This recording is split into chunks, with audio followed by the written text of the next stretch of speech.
Hello मेरे प्यारे बच्चों, आज का हमारा टॉपिक रहेगा डिफ्यूजन।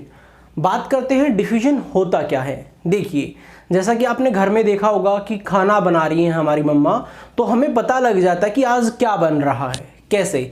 जो गैस वहाँ से निकली है हमारे फूड से, वो क्या होगी, वो डिफ्यूज़ हो जाती है एयर के अंदर। देन एयर क्या करती है, मूव करती रहती है, रैंडमली मूव करती है और वो एयर हमारे पास पहुंचती है। देन हम बता पाते हैं कि हमारे घर में आज क्या बना है। या फिर अगर किसी ने डिओड्रेंट या फिर परफ्यूम यूज़ किया है, हम बता सकते हैं कि इसने परफ्यूम यूज़ किया है। कैसे? वो भी क्या होगा, हमारा डिफ्यूज़ हो जाएगा एयर में। तो बात करते हैं डिफ्यूजन है क्या चीज़। डिफ्यूजन है इंटरमिक्सिंग। क्या है आपका? Intermixing of substances. जैसे गैस क्या हो गई है, इंटरमिक्स हो गई है। कैसे? मैं आपको बताता हूं। यहां पे मान लेते हैं आपकी दो ट्यूब ले रखी हैं जिसके अंदर डिफरेंट डिफरेंट गैसेस हैं। अभी ये क्लोज है, यहां पे ए गैस है, यहां पे बी गैस है। अगर आप यहां से इस लीड को हटा देते हैं, देन ये कंप्लीटली क्या हो जाएंगे, आपस में इंटरमिक्स हो जाएंगे। इसी को हम बोलते हैं डिफ्यूजन, जो एक्सटर्नल एजेंसी के बिना ही हो गया। ओके, इसको हम बोलेंगे डिफ्यूजन। चलिए अब और आगे चलते हैं और डिफ्यूजन को और अच्छे से हम समझने की कोशिश करते हैं। किस टाइप की प्रॉब्लम यहां पे आ सकती हैं, हम उन पे बात करते हैं। देखिए, आपसे पूछा जाएगा डिफ्यूजन की रेट क्या है। रेट अब क्या होता है ये मैं आपको बता देता हूं। कोई भी क्वांटिटी या कोई भी चीज़ अगर टाइम के रिस्पेक्ट में चेंज हो रही है तो वो रेट बोली जाएगी। कैसे? फॉर एग्जांपल, हम कपड़े खरीदने गए, अब हम क्या बोलेंगे, भैया रेट क्या है। सब्जी खरीदने गए तो हम बोलेंगे भैया रेट क्या है। कुछ भी खरीदने जाएंगे तो हमारी प्रॉब्लम जो हमारी क्वेश्चनिंग होती है वो यही होती है, रेट क्या है। आप पहले भी लेके गए हैं बट आपने फिर से क्यों पूछा रेट क्या है? क्या आप पागल हैं? बिल्कुल नहीं। फिर भी हमने रेट पूछा, क्यों पूछा? सुनिए, क्योंकि टाइम के साथ साथ वो चीज़ें चेंज हो गई हैं। आपके मम्मी पापा के टाइम पे कुछ रेट था, अब आपके टाइम पे कुछ है, आगे कुछ होगा। तो टाइम के साथ जो चीज़ चेंज हो रही है वो रेट है। हमारी हाइट इंक्रीज हुई, टाइम के साथ चेंज हुई है, ये भी रेट है। किस रेट से हम आगे बढ़े हैं, हम अपने घर से अपने स्कूल तक पहुंचे, कितनी डिस्टेंस ट्रेवल की, कितने टाइम में ट्रेवल की, इससे भी हमारी रेट बताई जा सकती है। ओके, तो आप समझ गए होंगे रेट क्या चीज़ है। रेट है अगर कोई भी क्वांटिटी या कोई भी चीज़ अगर टाइम के रिस्पेक्ट में चेंज हो रही है तो उसको हम क्या बोल सकते हैं, रेट बोल सकते हैं। चलिए अब हम निकालने वाले हैं rate of diffusion. Rate of diffusion. अब देखिए, रेट ऑफ डिफ्यूजन में मैं आपको बता देता हूं कुछ बातें पहले ही। यहां पे हम डिफरेंट डिफरेंट गैसेस लेंगे। किसी गैस की रेट ज़्यादा होगी डिफ्यूज होने की और किसी की कम होगी। देखिए, डिपेंड किस पे करता है, डिपेंड करता है मास पे। अब मान लो एक आप हो और एक आपका दोस्त है। आपका दोस्त आपसे हैवी है और आप उससे लाइट है, आप फिट है, वो थोड़ा सा ज़्यादा ही कुछ मोटा हो गया है। अगर रेस होगी तो बताइए कौन आगे तक दौड़ेगा, कौन जल्दी क्रॉस करेगा फिनिश लाइन को। देन हमारा आंसर आएगा हम करेंगे। क्यों?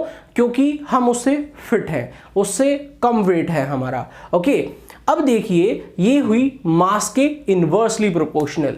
रेट ऑफ डिफ्यूजन मास के हुई इन्वर्सली प्रोपोर्शनल और ये हुआ होता है square root of mass. Okay, तो यहां पे जो रेट आई हमारी वो क्या आई, स्क्वायर रूट ऑफ मास। अब दो गैसेस ली हैं, दो का कंपैरिजन करना है। फर्स्ट के लिए, अब फर्स्ट गैस हम कोई भी मान सकते हैं। फर्स्ट गैस के लिए क्या रहेगा, R1 inversely proportional to root of M1। Second के लिए R2 inversely proportional to square root of M2। अब हम एक काम कर सकते हैं, अब रेशियो हमें बताना है। R1 को R2 से डिवाइड कर सकते हैं। ये 1 है, ये 2 है। Equation first divided by equation second क्या आ गया, R1 बाय R2। कांस्टेंट आएगा, कांस्टेंट से कांस्टेंट कट जाएगा और यहाँ पे हमारा जो आया वो आया रूट M2 बाय M1। अगर आपको मास की नॉलेज है तो आप इजीली बता पाएंगे कि किसकी रेट ज़्यादा रहेगी। फॉर एग्जांपल, आपको दे दिया गया HCl और NH3 गैस और आपसे पूछा गया बताइए किसकी रेट ज़्यादा है, तो हम मास देखेंगे। यहाँ पे मास 14, हाइड्रोजन का 3, 17 है, और यहाँ पे हाइड्रोजन का 1, क्लोरीन का 35.5, यहाँ पे टोटल मास 36.5 है। ओके, देन बताइए कौन ज़्यादा डिफ्यूज़ होगी, NH3 ज़्यादा डिफ्यूज़ होगी और HCl गैस कम डिफ्यूज़ होगी as compare to NH3। I hope आपको रेट की फॉर्म में ये समझ में आ गया है। और भी काफ़ी सारे फॉर्मूलाज हैं जो आपको पता होने चाहिए, केवल एक मास ही नहीं है जो रेट को डिसाइड करता है, और भी चीज़ें हैं वो मैं आपको बताता हूँ।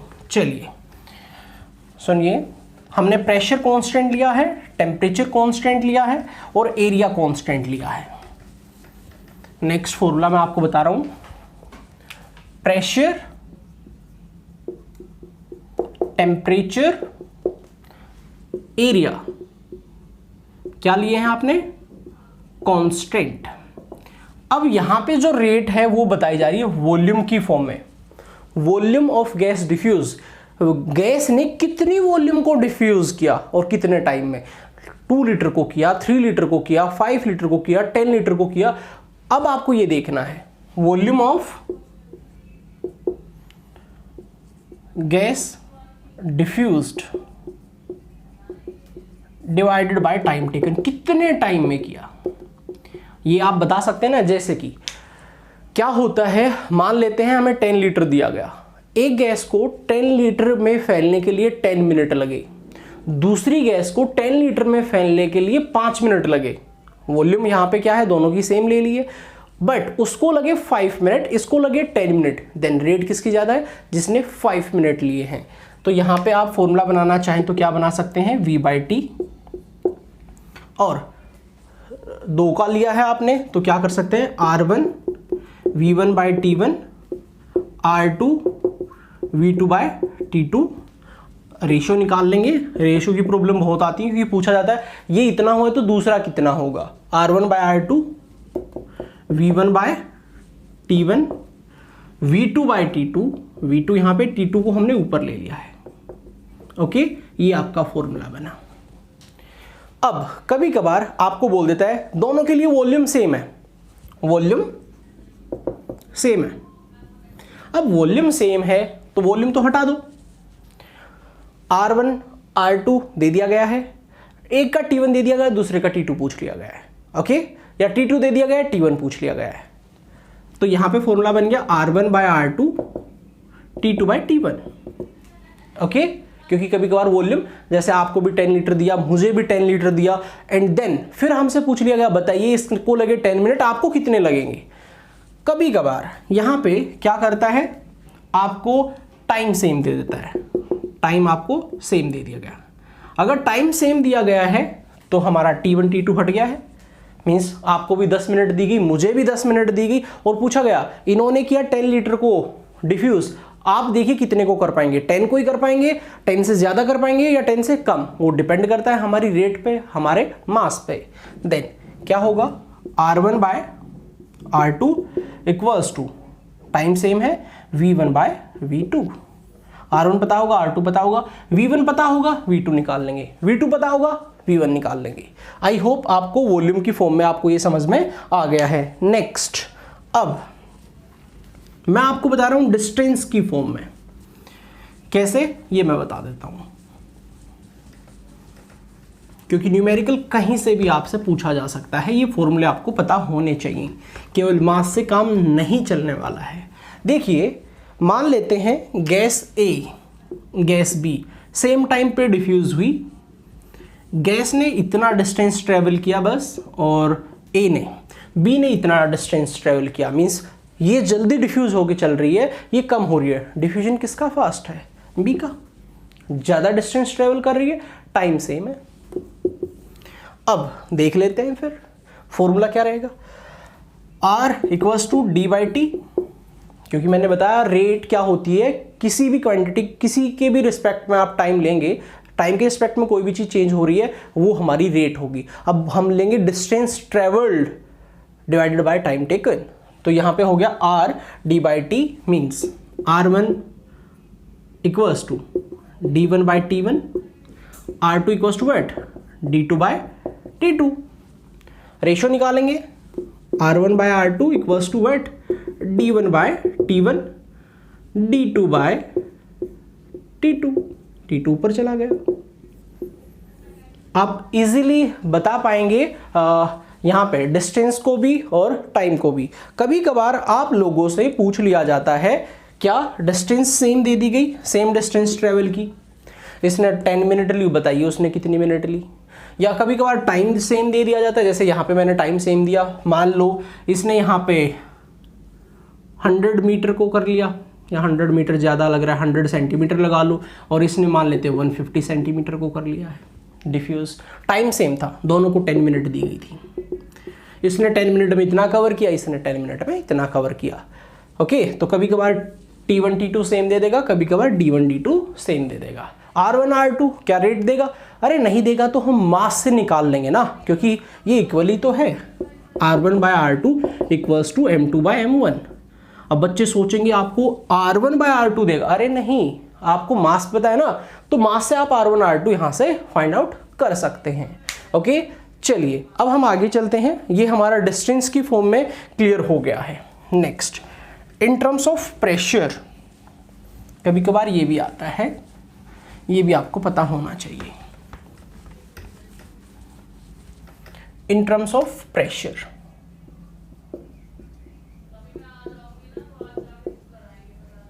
ओके सुनिए, प्रेशर की टर्म में R1 बाय R2 क्या होता है, अगर आप प्रेशर लगाएंगे तो डिफ्यूजन जल्दी होगा, अगर क्योंकि हायर प्रेशर से लोअर की तरफ चलता है डिफ्यूजन। प्रेशर जितना बढ़ाएंगे डिफ्यूजन उतना ज़्यादा होगा। मीन्स यहाँ पे जो आपका आएगा वो आने वाला है P1 bye P2 root M2 upon M1। अगर आपको प्रेशर दिया गया है, प्रेशर सेम है तो हमें लेना ही क्यों है, प्रेशर डिफरेंट है देन हमें लेना है। ओके, चलिए अब एक प्रॉब्लम मैं आपको बताता हूँ यहाँ पे, जो आपको करनी है। यहाँ पे जो फॉर्मूले आपको बताए गए हैं उन्हीं की फॉर्म में, बट उससे पहले एक चीज़ और बता देता हूँ, इफ्यूजन क्या है। कभी कभार आपसे पूछ लेते हैं व्हाट इज इफ्यूजन।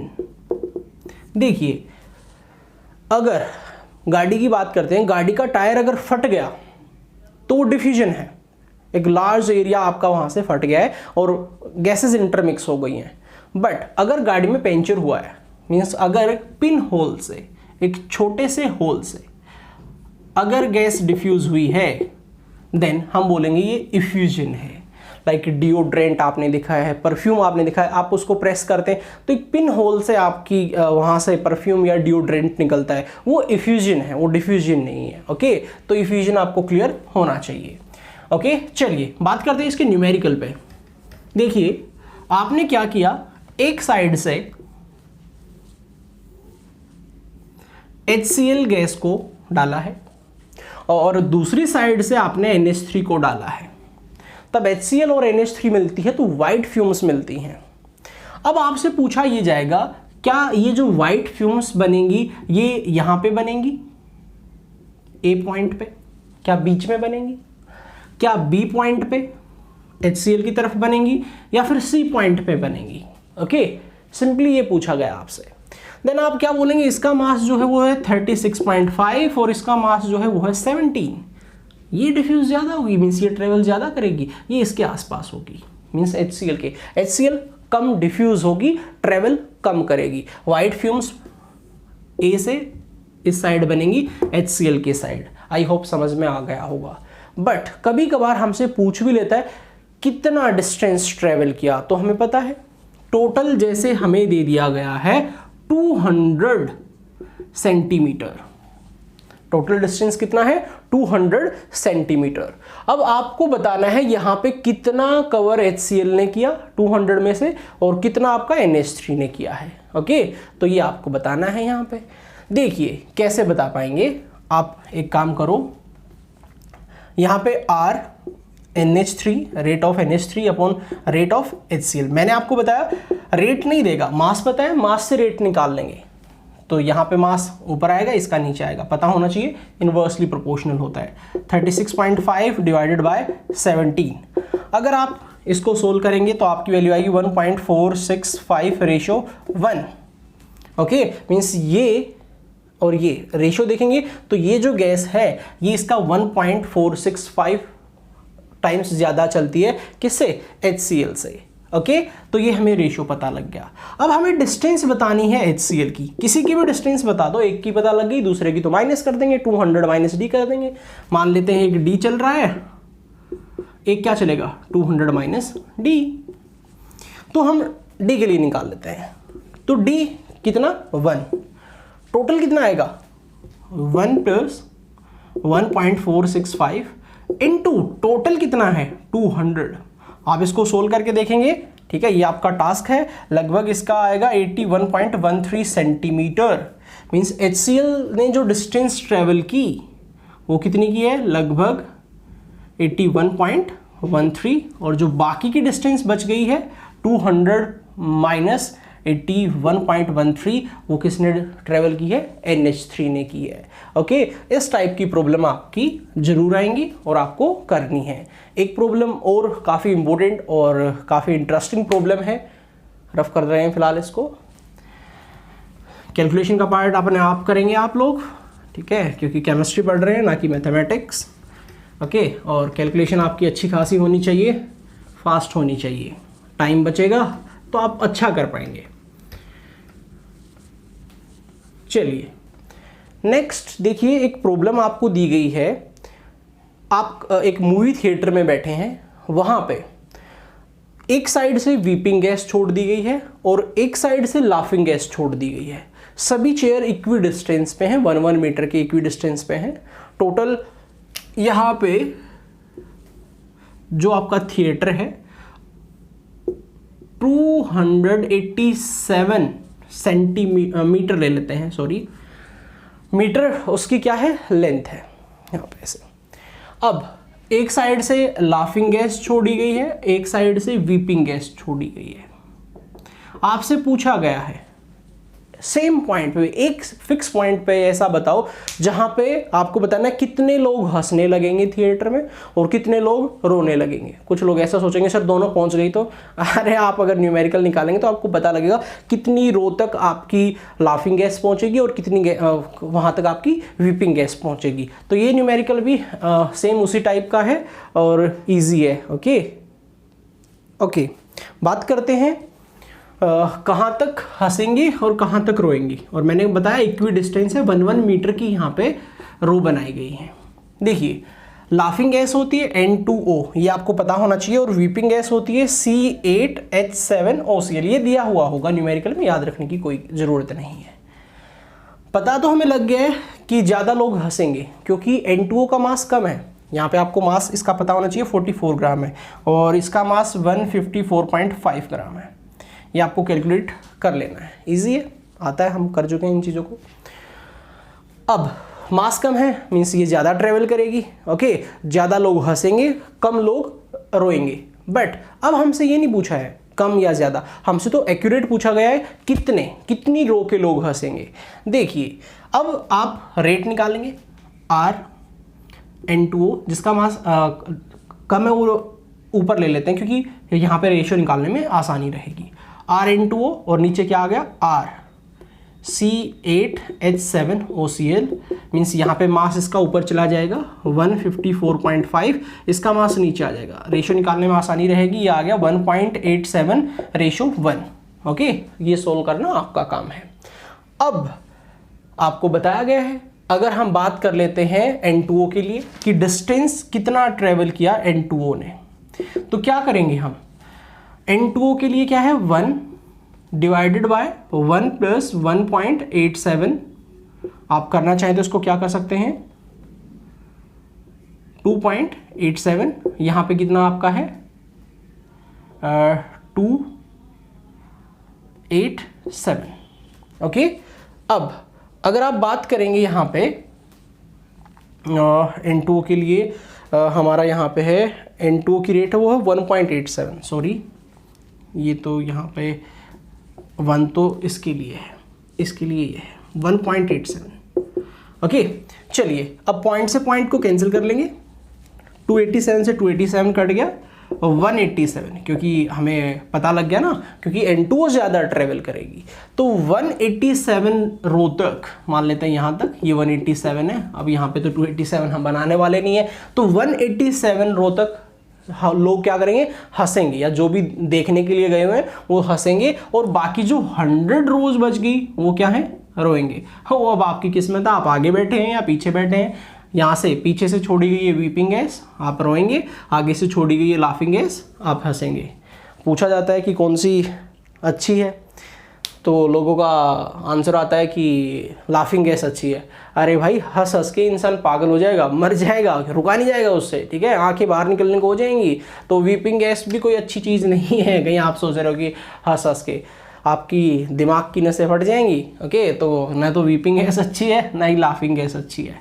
ओके, तो ये न्यूमेरिकल आपको क्लियर हो गए होंगे। आई होप आपको ये लेक्चर समझ में आया होगा। Okay, thank you.